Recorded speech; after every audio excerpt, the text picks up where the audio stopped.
ክብራትና ክብራን ውድ ተመልካቾች አያልቅበት ተሾመ ነኝ።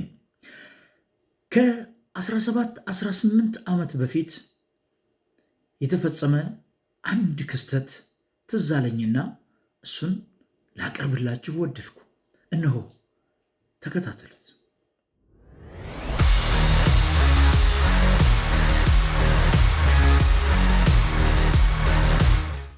የዋሽንግተን ዲሲ ሰማይ ከመቼውም የበለጠ ጥርት ብሎ ይታያል። አየሩ ሞቃታማ ነበር። አውሮፕላኖች ይነሳሉ፣ ይበራሉ፣ ያርፋሉ፣ ተሳፋሪውን ያወርዳሉ፣ ይጭናሉ። ይህ በዋሽንግተን ዳላስ ኤርፖርት የ24 ሰዓት ትዕይንት ነበር። በወቅቱ በዳላስ ኤርፖርት የአውሮፕላኖች ማኮብኮቢያ ስፍራ በእንግድነት የተጠሩ ሰዎች የአንድን ሙሽራ መምጣት እየተጠባበቁ ነበር። እኔም ከተጋበዙት ሰዎች መካከል አንዱና የዕለቱን ስነ ስርዓት ዘጋቢ ጋዜጠኛ ነበርኩ። በመሆኑም በቦታው ተገኝቻለሁ። በርካታ አውሮፕላኖች የሚወርዱ አኩብኩበውም አየሩን ሰንጥቀው የሚበሩ ቢሆንም እኛ የምንጠብቀው ሙሽራ ግን በዕለቱ ታዳሚዎች በጉጉት የሚጠበቅ ነበርና አውሮፕላን ለማረፍ በተቃረበ ቁጥር እሱ ነው እሱ አይደለም እያልን ወደ ሰማይ እያንጋጠጠን ለመለየት እንሞክር ነበር። ሙሽራው አላሳፍረንም። ሰፋፊ ክንፎቹን ዘርግቶ ድምፁን እያስገመገመ ዘቅ ብሎ ወረደ። አካባቢው በአረንጓዴ፣ ቢጫ፣ ቀይ ባንዲራና በልዩ ልዩ ባሉኖች ደምቆ ስለነበር እንደሚጠበቅ ያወቀ ይመስል በዝግታ ወደ ተዘጋጀለት መድረክ ቀረበ። የእሳት አደጋ መኪኖች በግራ በቀኝ ሆነው ውሃ ለመርጨት ውሃ በመርጨት የእንኳን ደህና መጣህ አቀባበል አረጉለት። የሚጠበቀው ሙሽራ የመጀመሪያው የአፍሪካና የኢትዮጵያ አየር መንገድ አውሮፕላን ቦይንግ 777 እነሆ ዳላስ ዋሽንግተን አየር ማረፊያ ደረሰ። ዕለቱ 9ኛው ወር 8ኛው ቀን 2008 ዓመተ ምህረት እንደ ፈረንጆች አቆጣጠር ከዛሬ 17 ዓመታት በፊት ማለት ነው። በስፍራው ከተገኘው አይቀር አንዳንድ ሰዎች ጋር አጫጭር ቆይታ አደረጉ። በወቅቱ የአየር መንገዱ ስራ አስኪያጅና ለዛሬ መዳረሻው ትልቅ አሻራ የጣሉት አቶ ግርማ ዋቄ እንዲህ ብለውኝ ነበር። እስቲ እናዳምጣቸው።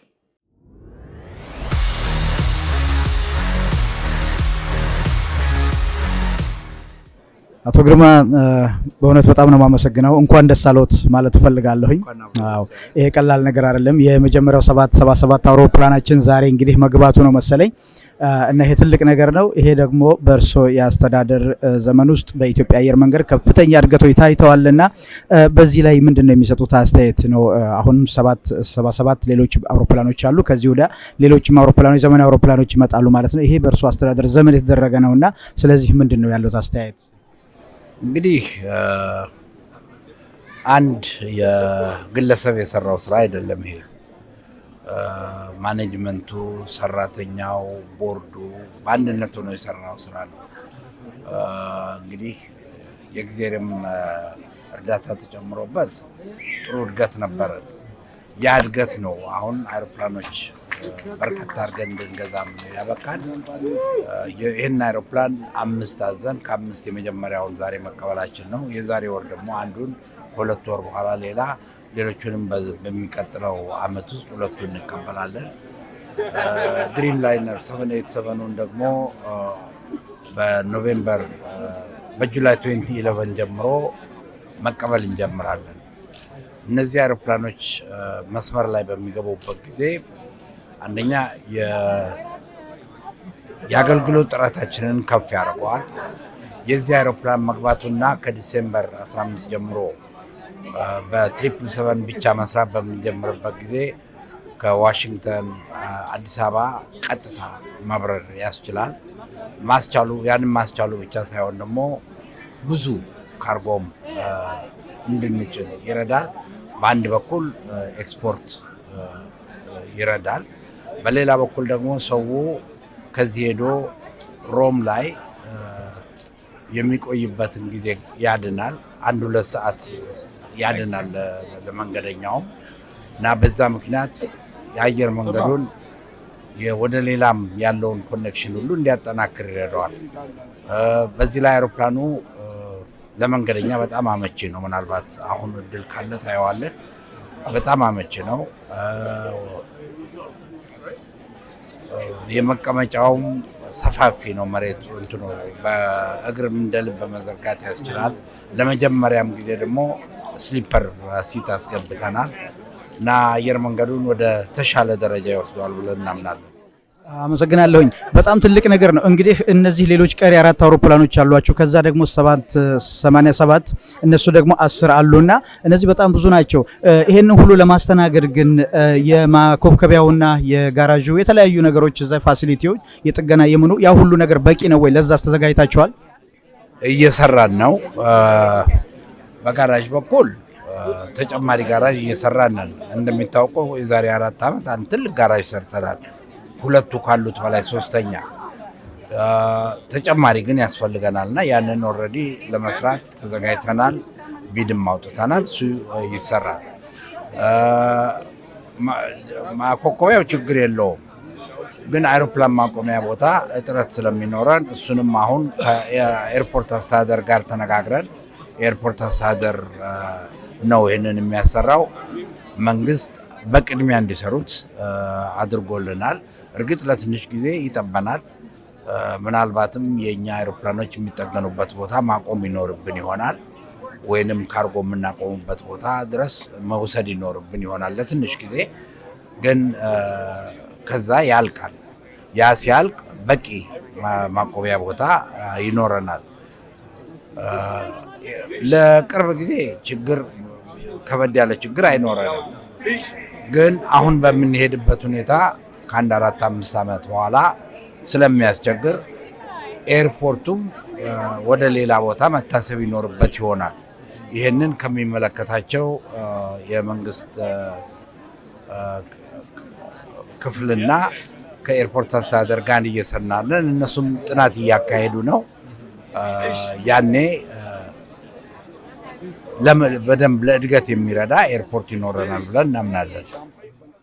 መልካም አቶ ግርማ፣ በእውነት እኔ በበኩሌም ሆነ ሌሎች ሰዎች እርሶን አስተዳደር እጅግ በጣም ያደንቃሉ። የኢትዮጵያ አየር መንገድ ለዚህ ትልቅ ደረጃ የደረሰው በእርሶ አስተዳደር፣ በእርሶ መልካም አስተዳደር በመመራት ነው የሚባል ነገር አለና በቅርቡ ደግሞ እርሶ ስራ ይለቃሉ የሚባል ነገር አለ። ምናልባት እርሶ ስራ ከለቀቁ የሚቀጥለው አስተዳደር የእርሶን መርሆ ተከትሎ በትክክል የኢትዮጵያን አየር መንገድ ከፍተኛ እድገት ላይ እንዲደርስ ማድረግ ይችላል ብለው ይገምታሉ? ለዚህ ደግሞ እርሶ ያንን ነገር እንዴት ነው የሚያመቻቹትና ምንድን ነው የሚመክሩት? ቅድም እንዳልኩት አንድ ሰው አይደለም ይሄን አየር መንገድ አለበት ቦታ ያደረሰው፣ ሁላችን አንድነት መመስራት ነው። አሁን የሚተካኝ ሰውና ከሱ ጋር የሚሰሩት ሌሎች የማኔጅመንት አካላት አየር መንገድ ውስጥ ብዙ ዓመት የሰሩና የአየር መንገዱን አካሄድ የሚያውቁ በአሁኑም እድገት ላይ የተካፈሉ ሰዎች ናቸው። እነዚህ በዚህ በአሁኑ እድገት ላይ የተካፈሉ ሰዎች ራሳቸውን በሚይዙበት ጊዜ በተለይም አብረው የመስራት ልምድም ስላላቸው በቀላል አየር መንገዱን ወደ ተሻለ ቦታ ይመሩታል ብዬ አምናለሁ። በእድሜም ወጣት ስለሆኑ አዲስ ነገርም የመቀበል ችሎታቸው ጥሩ ስለሚሆን እኔ ሙሉ እምነት አለኝ የተሻለ ስራ ይሰራሉ ብዬ። መልካም። እሺ እንግዲህ አንድ ጥያቄ ልጠይቅ። በሰላም ነው እርሶ የሚለቁት አቶ ግርማ? አዎ፣ እኔ መጀመሪያ ኢትዮጵያ አየር መንገድ ስመጣ ለ5 ዓመት ነበር የመጣሁት። የዛሬ 2 ዓመት ያ 5 ዓመት አልቆ እንደገና ለ2 ዓመት ቦርዱ እንድቆይ ስለጠየቀኝ 2 ዓመት ኤክስቴንድ አድርጌ ያ 2 ዓመት አሁን በፌብሩዋሪ ያልቃል። ስለዚህ ያን ሁለተኛውንም ጊዜ ስለጨረስኩኝ የተዘጋጁ ሰዎችም ስላሉ የኔ መቆየት አስፈላጊ መስሎ ስላልታየኝ ለመልቀቅና ሌሎቹ እንዲተኩኝ እኔ ነኝ ለቦርዱ ያመለከቱት። ቦርዱም ብዙ ከተነጋገረበት በኋላ ነው እየተቀበለው። ስለዚህ በራሴ ጥያቄ በራሴ ፍላጎት ነው የምለቀው። አቶ ግርማ እንግዲህ እርሶ መልካም ስም ይዘው ስራ ላይ ቆይተዋል። ከዛም መልካም ስም እንደያዙ ነውና የሚለቁት ይሄንን ስራ። ኢትዮጵያ ደግሞ እንደርሶ አይነት በርካታ ሲኢኦዎችን ወይም ማኔጀሮችን ትፈልጋለች፣ ስራ አስኪያጆችን ትፈልጋለች። ለእድገቷ ትልቅ ነገር ነውና ይሄ በእውነት አሁንም እኔ በአድማጮቼ ስም ላመሰግነው ማለትም በስራ ላይ ባሉበት ሰዓት ለሰሩት መልካምና ቅን ስራ ላመሰግነውት እወዳለሁኝ። እግዚአብሔር ይስጥልኝ የኔ ጌታ። እግዚአብሔር ይስጥልኝ እኔ ወንድም። ብዙ ሰዎች አሉ እንግዲህ እድል ስላላጋጠማቸው ይሆናል። እርግጠኛ ነኝ ራሳቸውን ፕሩቭ ለማድረግ የሚችሉ ብዙ ሰዎች ያሉ ይመስለኛል። አመሰግናለሁ።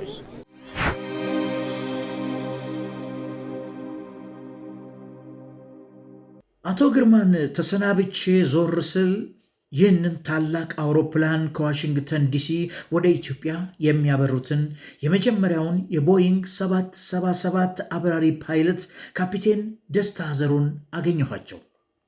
በመቀጠል እንግዲህ ካፒቴን ደስታ ዘሩ እንዲህ ብለውኝ ነበር። ይቅርታ ማልበል ጌታዬ። ካፒቴን ደስታ ዘሩ። ካፒቴን ደስታ እንግዲህ እንኳን ደስ አለዎት። ይሄንን የመጀመሪያውን 777 አውሮፕላን ለማብረር የመጀመሪያው ነዎት መሰለኝ። አዎ ነኝ። አዎ በጣም ደስ የሚል ነውና እንኳን ደስ አለዎት። እንኳን አብሮ ደስ አለን። እንዴት ነው ይሄ አውሮፕላን ከሌላው አውሮፕላኖች የተለየ ሆኖቦታል እርሶ ወይስ እንዴት ነው? አዎ በብዙ አይነት ከሌላ አውሮፕላኖች ይለያል። ዋናው በቴክኖሎጂ የላቀ ነው። ይህ አውሮፕላን ደግሞ ሩቅ መንገድ ያለ ቤንዚን መቅዳት ሳያስፈልገው ረጅም መንገድ በመብረር ከዓለም ሬከርድ የያዘ ነው። ሶስተኛ ከአፍሪካ የመጀመሪያው አውሮፕላን ነው። የመጫን አቅሙ ደግሞ የጭነት አቅሙ ደግሞ በጣም የላቀ ነው። በተለይ ደግሞ የኢትዮጵያ አየር መንገድ አውሮፕላኖች ላይ የተገጠሙት ሞተሮች እስከዛሬ ድረስ በሌሎች አውሮፕላኖች ተገጥሞ የማያውቁ ከፍተኛ የሆነ የፈረስ ጉልበት ያላቸው ሞተሮች ስለሆኑ በቴክኖሎጂም በጭነትም በምቾትም በጣም የላቀ በመሆኑ ከሌሎች አውሮፕላኖች ልዩ ያደርጋል። እንደሚባለው ከሆነ የኢትዮጵያ አየር መንገድ ከዚህ በኋላ ሌሎች የሚመጡ 4 አውሮፕላኖች የዚህ አይነት ተመሳሳይ አሉት ይባላል። ከዛም ወዲያ 787 መሰለኝ የሚባለው አውሮፕላን አለ ይባላል እና እነዚህ በቅርብ ቶሎ ይመጣሉ ብለው ይገምታሉ? አዎ 777ቶች በየወሩ ልዩነት ይመጣሉ። ሁለተኛው እንደዚሁ ዲሴምበር አጋማሽ ላይ፣ ሶስተኛው ጃንዋሪ እያለ ይመጣል። 787ቶች ደግሞ እንደደረሱ ገና ከቦይንግ ተሰርተው እንዳለቁ መምጣት ይጀምራሉ። መልካም። ግን በቂ ፓይለቶች ይኖራሉ? የሰለጠኑ ፓይለቶች ከነዚህ አዲስ ሪቶች ጋር ምናልባት? አዎ ይኖራሉ። ኦልሬዲ የሰለጠኑም አሉ፣ የሚሰለጥኑም አሉ።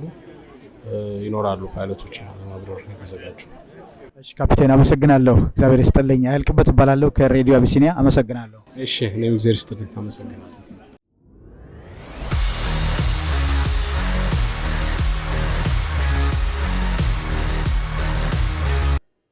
በመቀጠል ያገኘሁት የሆስተሶችን ሱፐርቫይዘር ወይዘሪት ኢየሩሳሌም ኃይሉን ነበር። እሷና የዕለቱ ሆስተሶችም ታሪካዊ ነበሩና ጥቂት አወራችኝ። እንዲህም አለችኝ። መልካም። ስምሽ ማን አልሽኝ? እኔ መቤት ኢየሩሳሌም ኃይሉ። ኢየሩሳሌም በጣም ነው የማመሰግነው። እንኳን ደስ አለሽ። እንግዲህ የዚህ የመጀመሪያው አውሮፕላን በረራ የአስተናጋጆች ሱፐርቫይዘር ነሽና እንኳን ደስ አለሽ። እሺ አመሰግናለሁ። ሎንግ ሬንጅ ማለትም ረጅም በረራ መሄድ የሚችል ነው። ኢትዮጵያን ኤርላይንስ ሰራተኞች በሞላ እንዲሁም በአፍሪካ የመጀመሪያ በመሆኑ ተደስተናል። የመጀመሪያው የአፍሪካ ሀገር 777ን የገዛ የመጀመሪያ ሀገር ይሆናል እና በጣም ቆንጆ ትልቅ አውሮፕላን ነው። ሁላችንም በጣም ደስ ብሎናል። መልካም። እንግዲህ ከዚህ ሌላ ሌሎች 4 የሚመጡ 777 አውሮፕላኖች አሉ። ከዛ በኋላ ደግሞ 787 ሌሎች 10 አውሮፕላኖች አሉ እና አንቺ እንደምታውቂው እንግዲህ የበረራ አስተናጋጆቹ ወይም በዛ ሙያ ላይ የተሰማሩት ሰራተኞች ለዚህ ሁሉ አውሮፕላን በቂ ናቸው ወይ ነው ወይንስ ያ ክፍል ሌሎች ነገሮች ሌሎች ሰራተኞችን ለማሰልጠን እቅድ አለው ወይ? ባለው ሰራተኛ ላይ አሁንም አዲስ የተቀጠረ እየሰለጠነ ነው ያለው። ሁሉም አውሮፕላኖች መጥተው እስከሚያልቁ ድረስ የሰራተኛ ቁጥር ይሟላል ብዬ አምናለሁ። መልካም። ስምሽ ማን አልሽኝ? እኔ መቤት ኢየሩሳሌም ኃይሉ። ኢየሩሳሌም በጣም ነው የማመሰግነው። እንኳን ደስ አለሽ። እንግዲህ የዚህ የመጀመሪያው አውሮፕላን በረራ የአስተናጋጆች ሱፐርቫይዘር ነሽና እንኳን ደስ አለሽ። እሺ፣ አመሰግናለሁ።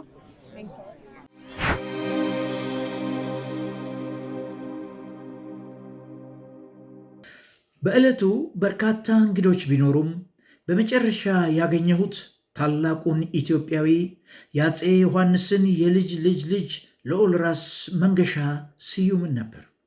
እኒህ ታላቅ ሰው እንዲህ አሉኝ። ጤና ይስጥልኝ ልዑል መንገሻ ስዩም ክቡርነቶ፣ አመሰግናለሁ ዛሬ እርሶን ስላገኘሁኝም። እኔ አላውቀውትም ነበር፣ በስም ብቻ ነው ማውቀውት። አያልቅበት እባላለሁ ከሬዲዮ አቢሲኒያ። እንዳሁን እንደሰማሁት ከሆነ የመጀመሪያው አየር መንገድ ኃላፊ ነበሩ እርሶ?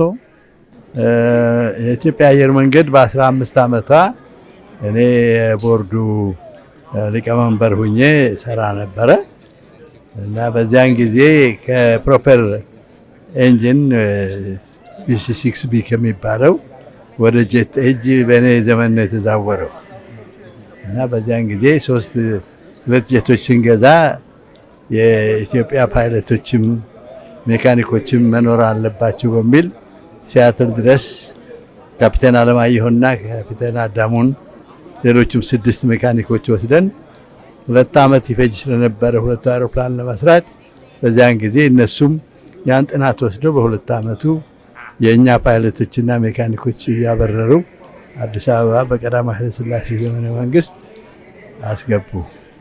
የዛ ጊዜ ስንት አውሮፕላን ነበር የኢትዮጵያ አየር መንገድ ማለት ነው? ያ ብዙ አውሮፕላኖች ነበሩን፣ ግን ፕሮፔለር ኤንጂን እና ጄት ያካሄዱ የሞተሩ በቴክኖሎጂ የተለወጠ ስለነበረ ኢትዮጵያም በዚያን ጊዜ ጄት ባትገባ ኖሮ ለዛሬ ላከበርነው በዓለም አንደርስም ነበር ማለት ነው። በ60ኛው ዓመት እንዲያውም ይህንኑ ድርጅቱ አስታውሶ ክቡር አቶ ስዩም መስፍንና ክቡር አቶ ግርማ ዋቆ አዲስ አበባ ድረስ ቲኬት ልከውልኝ ተጋብዤ ሄጄ ክቡር ፕሬዚደንቱ አቶ ግርማ የእሳቸውም ስለዚሁ ጉዳይ ገልጸው አገልግሎታችንን በዘመኑ ገልጸዋል እና እግዚአብሔር አቆይቶን ደግሞ ዛሬ ኢትዮጵያ አየር መንገድ አሁንም አስታውሳ 777 የመጀመሪያው በረራ ከአዲስ አበባ ከዋሽንግተን አዲስ አበባ የሚሄደውን ለማክበር ስመጣ ያው ሰብሳቢው የሆኑትን ሊቀመንበር የቦርዱ ክቡር አቶ ስዩም መስፍንና አቶ ግርማ ዋቆ ዋና ስራ አስኪያጆቹን እዚህ በማግኘቴ በጣም ነው ደስ ያለኝ። በአሁኑ እድሜ ደግሞ ከ35 ዓመት በኋላ ለመመረቅ መብቃቴ እግዚአብሔርን አመሰግናለሁ። ልዑል የኢትዮጵያን አየር መንገድ የመጀመሪያውን ያውቃሉና አሁን የደረሰበትን የእድገት ደረጃ ደግሞ ሲያዩት በጣም ከፍተኛ ትልቅ ደረጃ ላይ ደርሷልና ይሄ ምን ያህል ውስጥዎን ያስደስተዎታል? እና የአየር መንገዱስ እንደ ግመል ሽንት ወደ ኋላ ሳይሄድ ምንጊዜም ወደፊት እየሄደ እዚህ ትልቅ ደረጃ ላይ መድረሱ በስሩ ያለው የአመራር ብቃት ጥሩ መሆኑን እዛ ላይ እንደው ሊያስገነዝበን ይችላል ብለው ይገምታሉ? አዎ በእውነቱ አሁን ያለው መንግስት ያደገ መንግስትም ቢሆን በበኩሉ በሚያደርገው ስራ ሁሉ እንደተመለከትኩት ጥንት ተጀምረው የነበሩ ቢሆኑም በበለጠ ያራመደ ከፍተኛውን እድገት እንዲደርስ በማድረጉ ከፍተኛ አድናቆት አለኝ በእኔ በኩል። አመሰግናለሁ ልዑል ራስ መንገሻ ስዩም። እኔ ታሪክ እወዳለሁ እና ከእርሶ ብዙ ነገሮችን ማግኘት እችላለሁ የሚል እምነት አለኝና በሌላ ጊዜ በሌላ ጉዳዮች ላይ ተመልሼ ላነጋግሮት እንደምችል እምነቴ ነውና ምን ያህል ፈቃደኛ ይሆናሉ? እሺ፣ በደስታ የሀገሬ ታሪክ ማውቀውን ያህል ለማስረዳት ለትውልድ ማስተላለፍ ተገቢ ስለሆነ በደስታ እቀበላለሁ። አመሰግናለሁ ልዑል።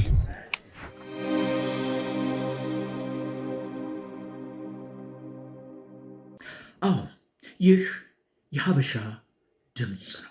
ክቡራትና ክቡራን ውድ ተመልካቾች እንግዲህ እንዳዳመጣችሁት ከዛሬ 17-18 ዓመት በፊት ቦይንግ 777 አውሮፕላን ወደ ኢትዮጵያ ለመብረር በተዘጋጀበት ጊዜ ዳላስ ኢንተርናሽናል ኤርፖርት ላይ የነበረውን አንዳንድ ነገሮች አስቃኘኋቸው። በትዝታ 17-18 ዓመት ወደኋላ ይዣችሁ ሄጄ ነበረ። እንግዲህ መልካም ፈቃዳችሁ ከሆነ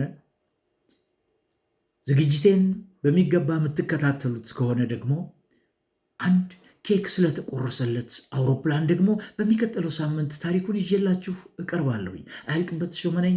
አመሰግናለሁ። ሰላምና ጤና እመኝላችኋለሁ።